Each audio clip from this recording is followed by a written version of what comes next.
What's up, geniuses? Welcome back to For The Record. I'm your host, Rob Markman. It's about to be a classic episode, another classic episode, all right? Today's guest is an all-star point guard for the Portland Trail Blazers, future Hall of Famer in the NBA. But that's just part of his story, all right? Because he also has a new album out called Big D.O.L.L.A. Damian Lillard, a.k.a. Dame D.O.L.A. Welcome to For The Record. What's happening? Hey, man, everything is good. How you doing? Chilling, man. What's going on with you? Everything is good, man. Everything is good. Definitely been listening to a lot of new music. I feel like over the summer, a lot of new releases came out, and yours definitely stuck out. You know, I think you never quite know what to expect from Dame D.O.L.A, man. And with Big D.O.L.L.A, I want to know what was going into it, right? What was the mission? What were you trying to say? I just wanted to kind of go away from what I did on either of the first two albums. Right. The first one, it was like more storytelling, just like an introduction to me outside of what people see on TV or what they know of me as an athlete. And then the second one was just going in so many different directions. Like people just in my ear, like, you need a club record. You need a record for this. You need a record for, it was so many people in my ear. So I think that one was just more like trying to find a sound that would appeal to real music fans. Right. And then this one was more of me just like doing what I wanted to do. Like, okay, I'm still the same person. I still do a lot of the same stuff. The same friends and family is around me, but like this is my life now. So it was more of a flex, like a humble flex of like what my reality really is. Humble, you said humble flex. Exactly. Like it wasn't too much, but it was like this what it is. Like this is how it is now. Yeah, that was the dope thing about it. I think for those of us who have been paying attention to what you've been doing musically, I really enjoyed the letter O because it was storytelling, right? Like I learned who you were. I mean, songs like Growth Spurt and Wasatch Front and Baggage and things like that. And then on Confirmed, it was like the statement, like, you know, because I know, and we'll get into that a little bit, maybe the stigma of being a baller who raps as well. And then Confirmed kind of felt like, all right, I'm sick of the slash. Like I'm here. Like I'm a rapper too. Like get used to it. And then this one I feel like is just lifestyle. Oh man, this is the life. This is the life I'm living. That's the type of vibe I was shooting for. So I mean, I'm glad it came across like that. That's dope. Where do you find time? How, like, walk me through the process of making this record, because obviously you're an amazing, just one of the greatest ball players that we have right now on this court. And that doesn't happen by accident. That happens, one, it's a rigorous NBA schedule, right? But it's also a lot of work that you put in, you know, when you're not on TNT or ESPN or whatever. And then also balancing the music. So when does the recording process start for you? Is that going on during the season, or do you have to be completely done with basketball to be able to get in that zone for yourself? No, I don't record during the season. I take notes. Like when I'm on a plane or something like that, from city to city, I'll put a beat on in my headphones and I'll write a little bit. But I never like go to the studio and really record nothing, you know, but I always keep notes, like, so I don't forget stuff. If I think of like, sometimes I could be listening to another artist's music and I'll think of some bars to that song and I'll just type them in my notes just because I want to remember those bars. So when the summer comes, that's usually when I'm really in the studio, listening to beats in the studio, writing, stuff like that. So that's pretty much what the process is. Oh, yeah, that's great. So not even like on an off day or nothing, you don't, you know what I'm saying? Nah, because once I get into the season, I'm into the season. So if I get an off day, that's because I'm tired from what I was doing previously. We just got back from the road or back-to-back games or something like that. So I don't really, like I said, I don't really too much entertain it, like just recording during the year. What do you do? I mean, there's a history of NBA players who rap and do music. All credit to Shaquille O'Neal for his success, because he was very successful. I mean, you even go to Chris Webber, who was producing for Nas on a couple of joints. So like, there's a history. Allen Iverson, Kobe had his run. Dana Barros. You go on and on and on and on. But you know, I don't know if there's anyone who's been able to actually put together music and really kind of garner the respect as a musician. And I feel like you're in that space now, because, you know, even when 2 Chainz came up here when he was on his run for Rapper Go to the League, and we were talking about kind of that concept, and he sung your praises. Yeah. You know what I'm saying? And you find a lot of rappers kind of point to you and you be like, well, who could rap? And, Right. you know, whether they know you from the 4-Bar Challenge Right. or your music or whatever. How do you beat that stigma? How much has that stigma affected you of past ballers who try to do music and maybe not have been as respected? I mean, I think any athlete that try to cross over and do music is going to affect them just because there's been so many that tried it and it wasn't natural, or they tried it and they said like some corny stuff, or they was rapping about basketball, and people didn't feel it. So now every person that try to cross over is like, you know, he's an athlete, so they're expecting you to come weak. So that's a battle to begin with. You got to get around that. But for me, I know that I can rap, so you know I'm not gonna come out rapping about how I cross somebody over and I hit a game winner. Like I kind of lead a whole sports talk out of it. But I think the biggest thing I did was take the same route as any other aspiring artist. Like I didn't just come in and say I'm a basketball player. All my fans listen to my music. I took the same route with starting the 4-Bar Friday, like you said. Going to SoundCloud for like a year and a half, almost 2 years, just dropping stuff every week. And then I went from that, start doing a few shows. Like I did some shows with all my SoundCloud stuff. And then even after that, I dropped my first album. So it was like a long time that I built up even to my first album. And then since then, I've been dropping albums consistently. So I think I've kind of gotten past he's just a basketball player rapper. Like I think people respecting like the time that I put into it. So and then it's getting better. Like the quality of it is getting better. So I think I've gotten around that. But just getting people to not look at it like, oh, he don't need to make no money, or he's already famous, you know, stuff like that. So people don't want to support it for those reasons. But I'm doing it because I just love to do music. So I think that's like the next thing for me, is just to get people to just look at it like literally acknowledge me as Dame D.O.L.L.A. Right. You know what I'm saying? Like don't Damian Lillard. They like recognize it as two separate things. Right. Okay. Nah, I get that. You know, it's funny too, and again, I said I gave you the 2 Chainz instance because you know when people are kind of in front of you, they'll sing your praises, but when you're not in the room, like I said, I've had these conversations. Actually, I remember it was Sky Zoo put me on to you back the 4-Bar Challenge. He was like, yo, you know, Dane could rap, right? I was like, what? He was like, yo, check out this 4-Bar Challenge, and you know that was the thing, and the big homie Sway. Always, you know what I'm saying, was on to your that's music my man. early. That's my man. Yeah, definitely from the town. I want to talk about this album too. Somebody else. The album opens up with Sorry. Yeah. Featuring Lil Wayne. And y'all got like a real kind of working relationship. He's been on every project from Loyal to the Soil to Run It Up. Now he's on Sorry. Like, I mean, there's rappers who 24/7, you say, you know, during the season, you kind of have to focus on basketball. Yeah.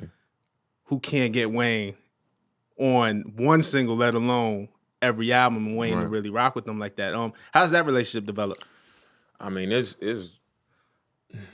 been genuine. I think that's the best way to describe it. Like I didn't come at him like a super fan, but he knew I was a fan. You know what I'm saying? Like he's smart. He do his homework and he tuned in to stuff. So I'm sure he heard interviews where I praised him and how I mentioned The Block Is Hot was the first album that I bought. You know what I'm saying? When I was in the 4th grade.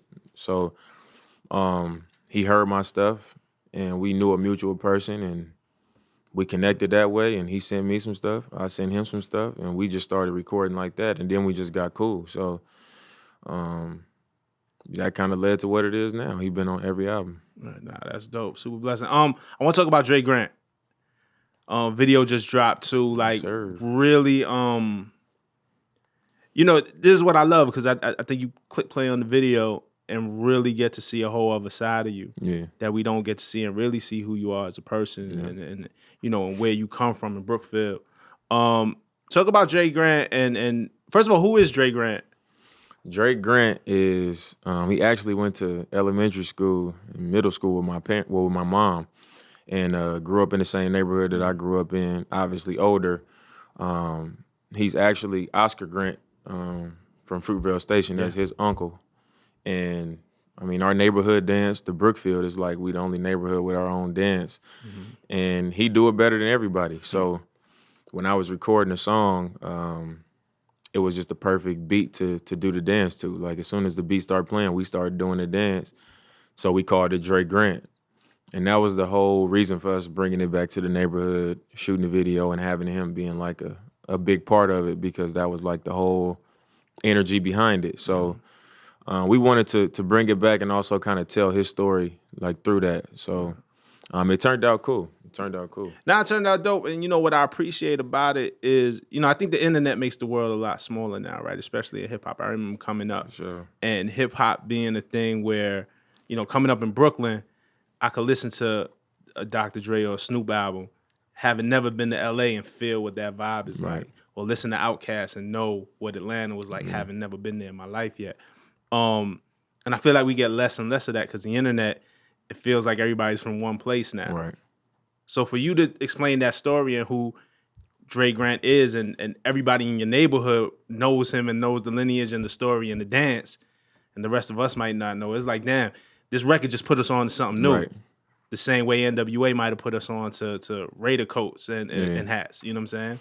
No, I think what made it special is because we all, as athletes and whatever we are, as famous people, everybody get up and say, I'm from the hood, or I come from this, or I ain't supposed to be here. Everybody say that, but they don't always get the opportunity to really go back there and let people look in and see the kind of people you was around and see the kind of environment you was in and shine a positive light on it. It's always like a grimy side that they show to show how tough it was. So I think this kind of shined a light on my specific situation. And there was no actors in the video. It was like the real people. So I think that's what allowed people to see like a genuine, like organic type of video that it ended up being because of that. So I enjoyed it. It was cool just being able to go back and do that and give people a look into something, you know, deeper.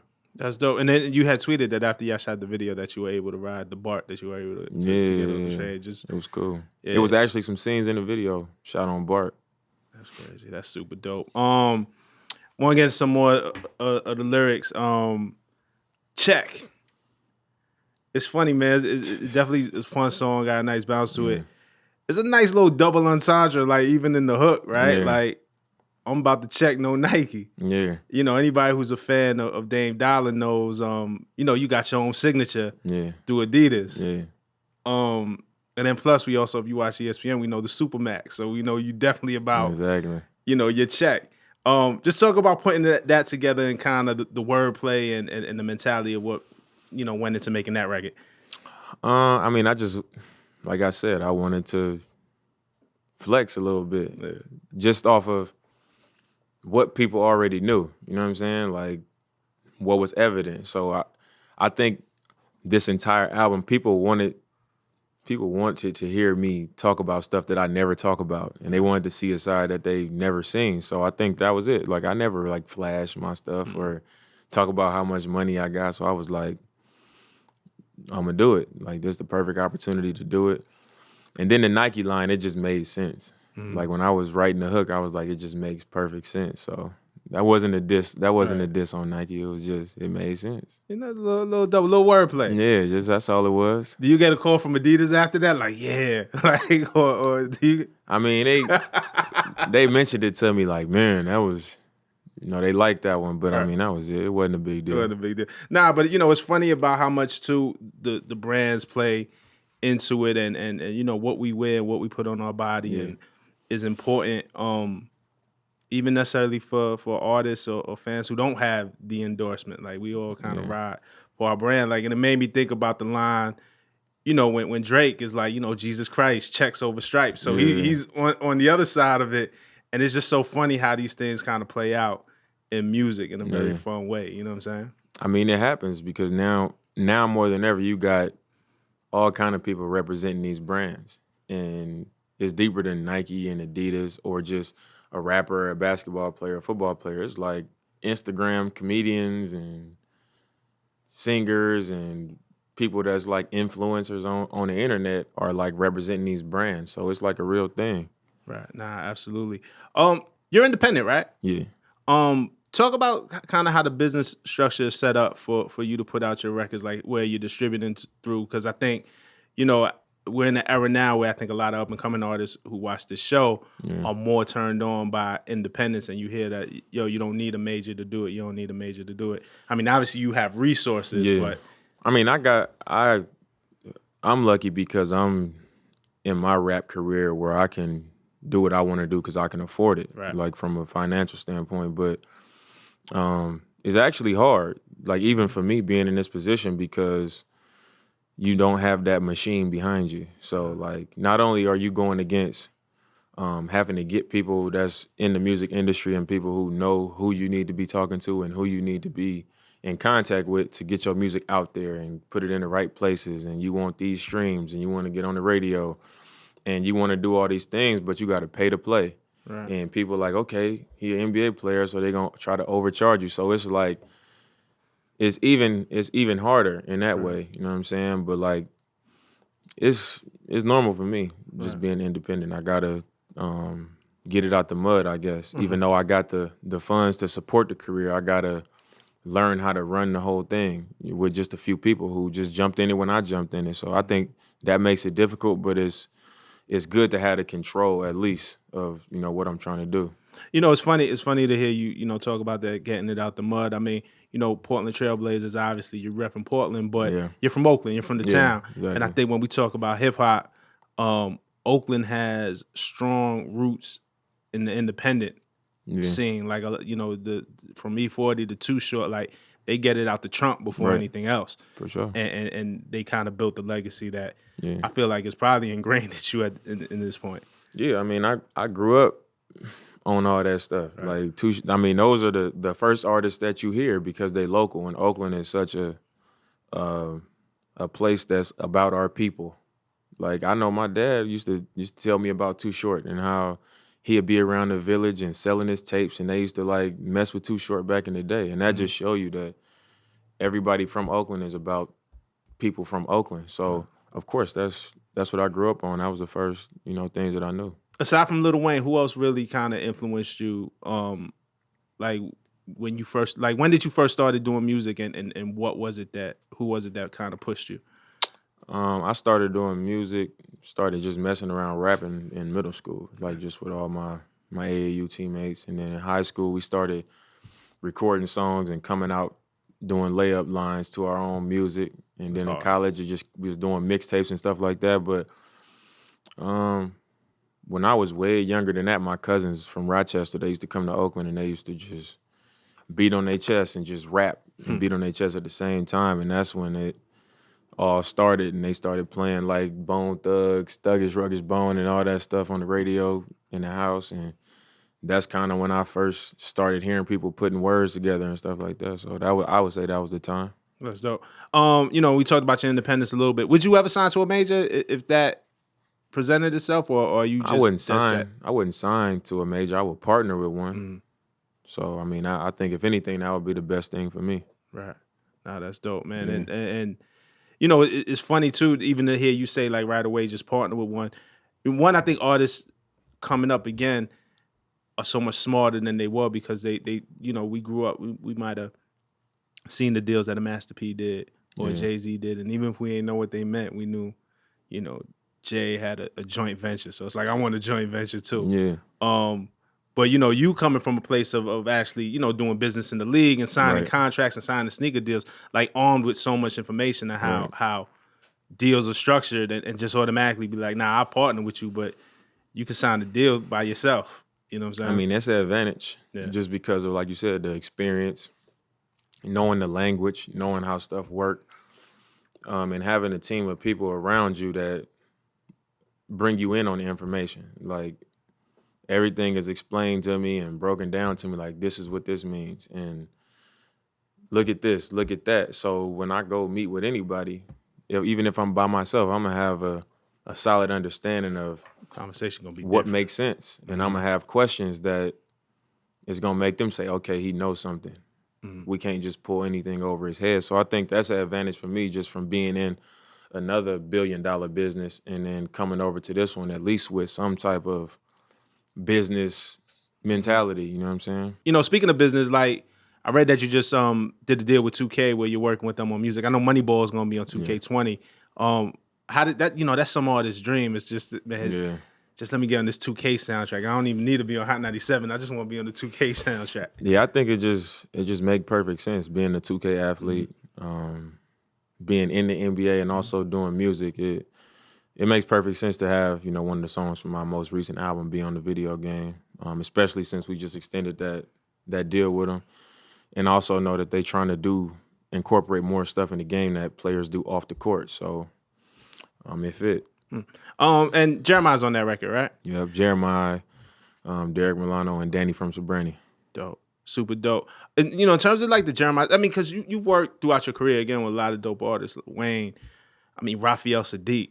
Like, who could say that? Like, Wayne and Raphael Sadiq. Yeah. I mean, Jamie Foxx, 2 Chainz, Jeremiah, BJ the Chicago Kid, Mozzy's on this album. Juvenile you work with. To me, you work with, too, one of the coldest new spitters that doesn't get his due just yet, in my opinion, Nick Grant. Oh, Nick Grant. Yeah, you know what I'm saying? I think it's crazy. How do you navigate? Because, you had made a comment, and it was interesting to me that, just in business in general, and not necessarily artists, but, people try to overcharge you because they see the headlines and be like, well, Dame got it. So, you know what I'm saying? And they might overcharge you for something. How do you choose to collaborate with, and how do you know who's really rocking with you for you because they mess with the music versus who thinks it's an opportunity or a money grab or something like that? I mean, to me, it's obvious. Like, when everything is just like, oh, let's do a record, let's do this. I want to be a part of it, and they actually follow through and do it. Like, I've had people say, let's work together. Let's do a song. Let me get on your album. And I'd be like, all right. And then when the time come, they just like, all right, I'm going to do it tomorrow, or I'm going to do it the next day. And then it never happened. And then you got people like Wayne that's like, he'll send it right back and then send me a song that he want me to do of his. Yeah. You know what I'm saying? So stuff like that. And it's not difficult. I think that's when you know when it's not difficult. Like, for my first album, I wrote the song Legacy. I wrote the hook, and when I wrote it, I was rapping it in Juvenile's voice. Wow. And I sent it to him. He sent it right back to me, like right away. And it was like kind of like, what he sent back was kind of like rough. And I was like, can you say this part over and say this a little more clear? I sent it back. He sent it right back again, exactly how I wanted him to do it. So like when people do stuff like that, it turns into more of a relationship because you see like they really mess with you like on the strength. And I ended up doing a 400-degree shoe through Adidas, like a nod to Juvie, you know what I'm saying? Of course. So stuff like that, like that's how the relationship's been built. He sent Juvie notes. A lot of people would have been scared, been like, you know what, I'm just gonna keep it the way it is. But I mean, if it's my project, like why wouldn't I say something? It's an attachment to your musical vision. Yeah. And then his respect for you, because somebody else with like, an man, ego. I ain't doing it again. Or I'm Juvenile. Like, you crazy? Exactly. Like, so it's dope. Have you been in situations where you just had to completely scrap a record because you felt like the respect wasn't there or it just wasn't kind of the right situation? Nah, usually if I send somebody something, or if it's somebody that I want to get on it, it's a song that I really like. So the times that I haven't been able to get somebody for it that I wanted on it, I just do another verse. Right. And keep it on there. But it's never like I'm counting on them to make this song a song that I like. I'm going to send them something that I think is strong and that they would take to the next level. Right. But if they can't, then I'll just do another verse and keep it. Right. Nah, that's dope, man. And, it's funny. You said that resonates with me. Outside of here, I do music as well. And boy, as soon as a rapper say, man, let's work. You know what I'm saying? Like, it's like, come on, man. You almost can't believe it. Right, you don't believe it. You can't believe it until it's like done. Yeah. That I feel like it's like programmed. Like when you don't know what else to say, it's like, yo, man, let's work. Do it. Yeah, it's like easy to say, and then they be like, yeah, I'm gonna do it today. Right. And then 2 days go by, and it's like, nah, I get it. And then too, we was talking about lifestyle. Bestie is definitely one of those records. Yeah. And I kind of laughed at it because a lot of these days in rap we hear a lot of just rhetoric. Like there's a lot of things that sound cool to say in a rap song that's not necessarily reflective of the lifestyle. Yeah. But when you say it, I believe it. Like obviously, because we know, a song like Bestie, it's like, damn, It's possible. the brothers in the new city every night. Like, you know what I'm saying? Like, or I'll hit you up during the summer or something like that. Or how real is too real? How like is there a line that you be like, you know what? I can't give them everything. No, because it's like you said you believe me. So it's a lot of stuff that I might see just in my profession and the stuff that I'm around. It's a lot of stuff that I might see or that I might hear or that might be breaking news or that I might see in a movie or a TV show. That's like basically a reality of the environment that I basically live in. Mm-hmm. So based off of that, me hearing, seeing, watching, whatever, I can make a song about it and you'll believe me because it's a real possibility that it could be true, whether it's true or not. So like at that point, it's just my creativity and my imagination of what type of story I want to make it. Like Bestie, I literally made that up. Really? I literally made that up. So for those who we ain't take trips and I keep groceries in your condo. Like I don't do that. You can't buy nobody groceries. Like, no, I don't. So, but it's like if I say that, you will believe. I believe you believe it's possible because that happens, right? And I'm capable of doing it. Yeah. So, plus, what's groceries? Like, why not? What's groceries? The fridge. You know what I'm saying? If y'all don't know, check out the Besties records. Kind of like best friends with benefits. Yeah. You know what I'm saying? You do something for me, I do something for you. Is the gist of it. But you're not filling up no refrigerators. Nah. All right. Can she get a pair of the Dames, the Adidas joints? You gotta talk to JR about that. Yo, it's hard out here, man. Talk to JR. Something else I want to ask you about it. Again, man, this is rap, right? I want to go back to the league. There's stories that we hear, back in Iverson's day when he was rapping and he tried to put out an album, and the league actually stopped it and asked him not to. It's changed a lot over the years. Do you ever get any pressure about what you put in your music, or are you free to create? Nah, I feel free to create. I think because the music that I put out, it ain't just like I ain't out here trying to rap like I'm some street rapper. You know what I'm saying? So I think part of it, like I think because of it not being that way, and because of like who they know me as a person, they not worried about me going off the hook and just doing something crazy. Mm-hmm. So I think that's part of it. And also I think times have just changed. Like even if I was doing that, they probably couldn't really control me putting it out or not because we got our own platforms now. Like we got our own sites on different apps that we get millions of people coming through. It's traffic coming through every day. So I think times just changed. That's what it comes down to.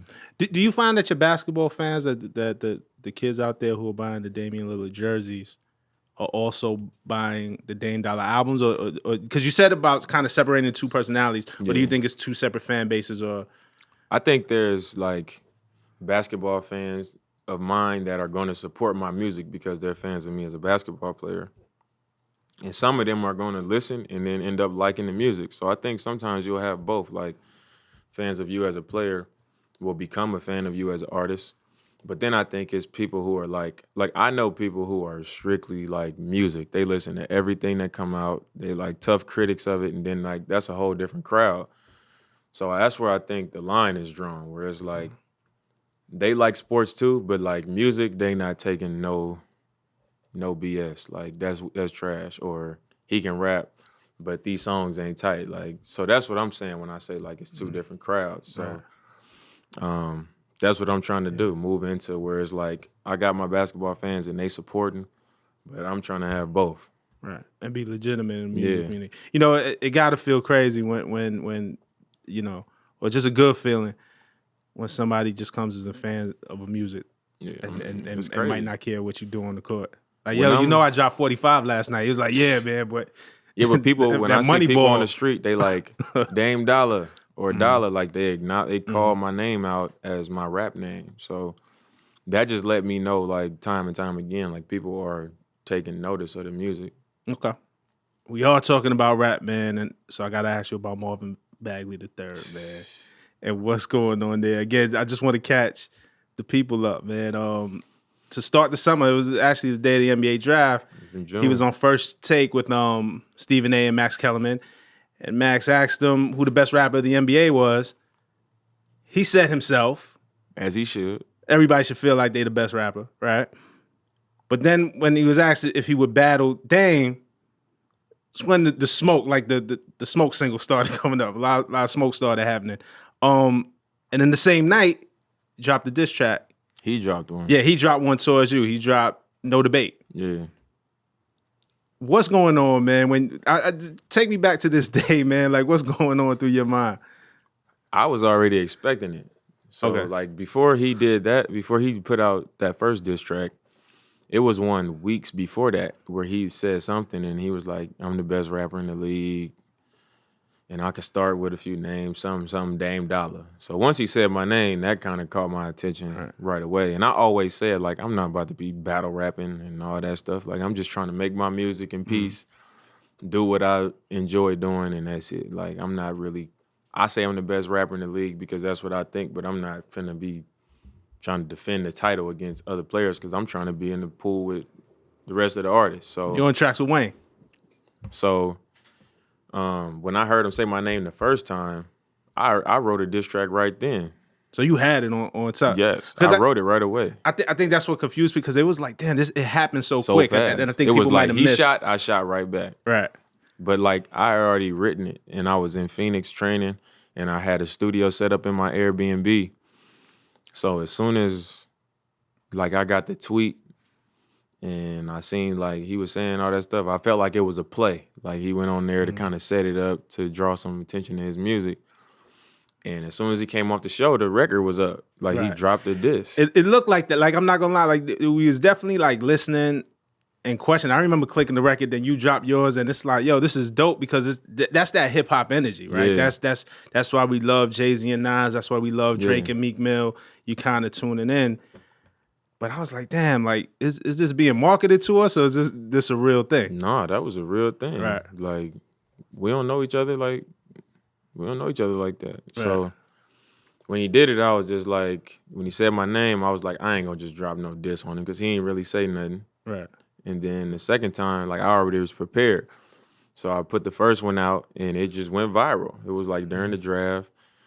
And like I felt like everybody was on my side. Like mine's blew his away. Yeah. General consensus, yep. Yeah. So then like I'm sitting there and I'm like monitoring all my tweets and everybody like, oh, he killed him. And I forget where I was about to go. I was about to leave the Airbnb, probably about to go to dinner or something. And we getting ready, and I just told the engineer, I was like, wait, I'm about to do a back-to-back to the Drake back-to-back and just post this before we leave. I literally wrote it and recorded it right before we left. And the engineer, he mixed it himself right there. And then he just pressed send, posted it, and we was in the car on the way to go eat. And I was just like, and at that point, to me, it was over. Because, like, I sent two before he responded. And then I, like, woke up the next morning, and there was, like, another track. And I was like, man, I'm done with it. I'm done. Yeah. On the Marvin track, I gotta ask you, you had the Duppy beat, the Duppy freestyle, which Drake used to go at Pusha T. Yeah. Did Drake send you that beat? How'd you get the beat? I found it on YouTube. Yeah. I was like, that's the cheek. I said, damn, man. I just like the beat. Right. I just like the beat, so I chose that.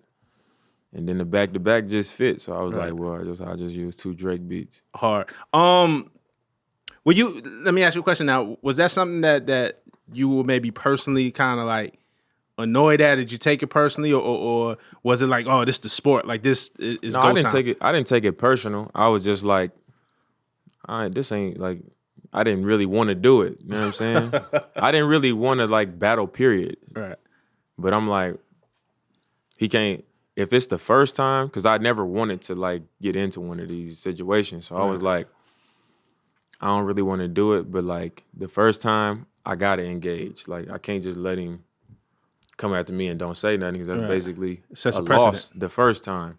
So I'm like, all right, I'm gonna do it, whatever. So I did it, but I'm like, I'm not about to make no habit out of going back and forth with dudes. Like, but I had to handle it the first time just to let people know, like, I'll do it. Like, you know what I'm saying? The guy 50 had this quote. I love this quote. He said, sometimes you know, when you was a kid, you used to touch the stove and get burned. Sometimes you gotta let them get burned one time so you learn not to touch the stove. Yeah. It was entertaining though. I ain't gonna lie. I don't know how you felt about it, but we was entertained as fuck. Yeah, that's why. But that's why it was like cool because it's never been done. Like you've seen like rappers in the industry go back and forth at each other, but like two athletes never did it, and that was also part of why I did it because I was like, all right, we can be the first ones to do it. And I'm not gonna be because you here in front of me. I think he can rap. Like I was surprised at kind of his skill set, and he was somebody I was watching too. So it was entertaining in that way that it was like, oh, it's like two dudes who could rap going at each other. The October 25th now, you know what I'm saying, the schedule, y'all play the Sacramento Kings. Does it spill over to the court or once tip-off happens, that doesn't even matter? I'm not about to be thinking about that. Yeah. That's the last thing gonna be on my mind, so. Would you collaborate with anybody else? Because there's talent in the league. Again, I think it's like, and it's just me personally speaking, and I think Shump is nice, you know what I'm saying? Like, I'm a big Knicks fan. Me and so Shump was supposed to do something a long time ago. It just never happened. It's just never happened. Like I could see it coming to a point where there's a couple of guys in the league who are kind of dope with what they're doing, where it doesn't come off corny. You know what I'm saying? As well, you know, I think I think Marcus Smart, he got like a different style to him, but I seen the record he put out after he signed his contract. I thought that was dope. I don't know. The verdict is still out on Lonzo Ball for me. I think I'm good on that on the rap thing. Terrific talent. I'm not gonna put you in the hot seat. He's great on the court. I don't know about these records. I mean, though. a couple of the ones I heard was cool. Yeah. It just sounded like he raps like similar to what like the newer generation of rappers rap like what he's a fan of. And he's younger. Yeah. I get it. I won't close the door on any of that. Any closing thoughts for you, man, with this album, man, Big D.O.L.L.A? Nah, I just wanna like this with this album was like an official decision of like I'm committed to really crossing over and to being like a real artist. You know what I'm saying? It ain't just throwing music out there and all that stuff. Like this is like a real thing for me at this point. This is my third album. Like I'm coming way over here to do stuff like this just to let people know it's a real thing and it's serious. So check out the album, Big D.O.L.L.A, available on all platforms. And there's definitely gonna be more music coming for sure. Dope, super dope. Before I take you out of here, man, I ask every guest to do this at the end of every episode because I think we're all fans of this culture. Yeah. If you could spit a verse, your favorite verse, not that you wrote, but for somebody else, what would it be? It would be, I think it was the second verse on one mic. Was it the second verse on one mic? All I need is one blunt, one page, and one pen. Yeah, that joint hard. You know it? You got a couple bars off the cop. Let's go, man. Let's see you do it. All I need is one blunt, one page, and one pen, one prayer. Tell God forgive me for one sin. Matter of fact, maybe more than one. Look back at all the hatred against me. Fuck all of them. Jesus died at age 33. That's 33 shots between Glocks. That's 16 apiece. That's 32. Which means one of my guns was holding 17. 27 hit your crew. 6 winning to you. Everybody gotta die sometime. Hope your funeral. Never get shot up. Bullets tear through the innocent. Nothing is fair. Niggas roll up shooting from wheelchairs. My heart is racing, tasting revenge in the air. I let this shit slide for too many years. Too many times now I'm strapped with a couple of Macs. Too many nines. If y'all niggas really with me, get busy, load up the semis. Do more than just hold the exploded the clip until you empty. There's nothing in our way. They bust, we bust. They rush, we rush. Lead flying, feel it. I feel it in my guts that we take these bitches to war. Lie them down because we stronger now, my nigga. The time is now. All I need is one mic. That's a hard, first of all, that's way more than a 16. That's a hard-ass verse, man. That's super dope, bro. But I appreciate you, man. I appreciate you coming to Genius. I appreciate you coming to For The Record. And, you know, I'm rooting for you. I like the tenacity and what you go for sure. with this music and fighting for what you believe in, man. It's important, and I think it's going to do well for you. I think what it's really going to do is inspire others not to let themselves get put in the box, man. For sure. All right? Nah, but you're welcome here anytime, brother. For sure. And thank y'all for watching week after week, man. Talk to us in the comments. Let us know your favorite track from Dame D.O.L.L.A. You know, I'm in them comments. I talk back with you. Until next week, this is For The Record. Peace.